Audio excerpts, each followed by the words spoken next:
Leasehold, fee simple, what does it mean? What should you know? We'll talk more about that coming up next.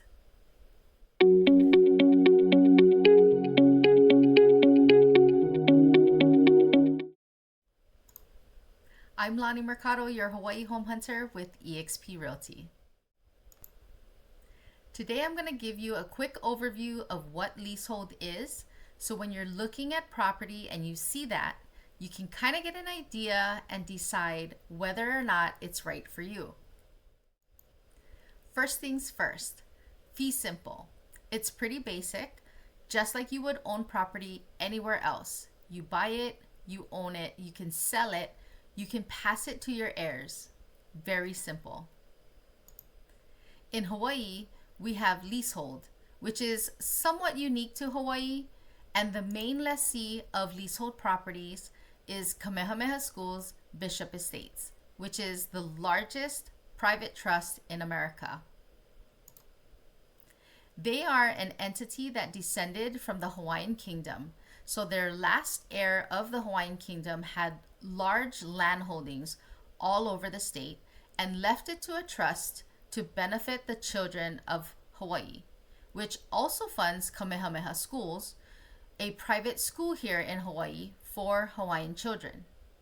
So one of the ways they generate revenue is through leasing the property that they own to people for use, generate income, to farm on, so the property doesn't sit fallow, and it allows for farmers to have access to land at a lower cost, but you just don't own the property like you would a fee simple property.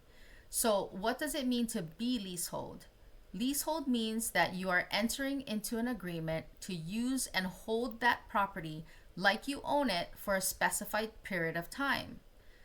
Leases are usually around 30 years and can vary.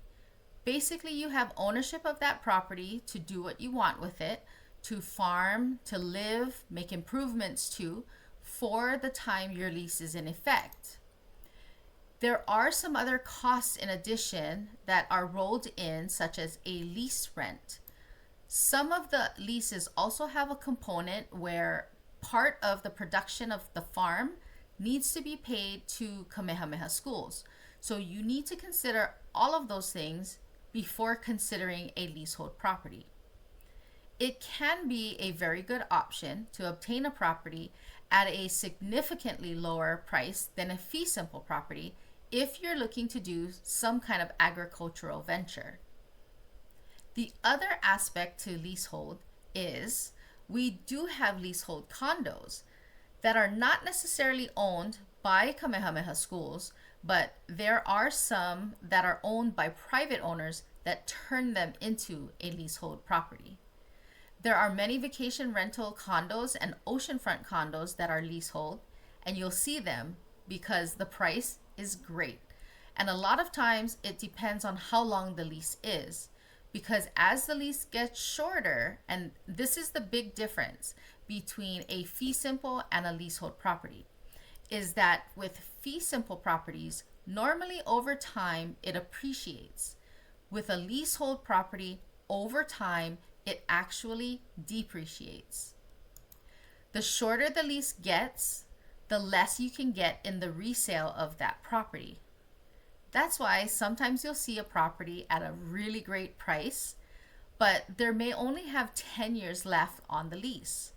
So you're paying for that property with no guarantee that you'll be able to renegotiate and extend that lease into the future. So there's some risks involved. But just like with farmed leasehold properties, if it's a condo and you can vacation rent it, you run the numbers and it makes sense, you gotta look at it as a business. So if a vacation rental income can return on your investment and it makes sense for you from a business standpoint, then that's one way that you should really look into a leasehold property. Another one is if you just want to use it for 10, 20 years and you're really not concerned with passing it to your children or to your heirs, or using it as an investment to accumulate appreciation over time, then a leasehold property can make sense. So that's something you need to understand. If you want to invest in property to pass to your children or your heirs, or maybe resell in the future for a profit, then a leasehold may not be the best option. So there's a lot to consider, but that's a general overview of leasehold property. It makes sense for some people, it makes no sense to other people. If you have any questions, reach out and I can give you more information on it, explain it a bit further, and hopefully point you in the right direction to whether or not you should consider a leasehold property or if you should just cross it off the list and focus on fee simple properties.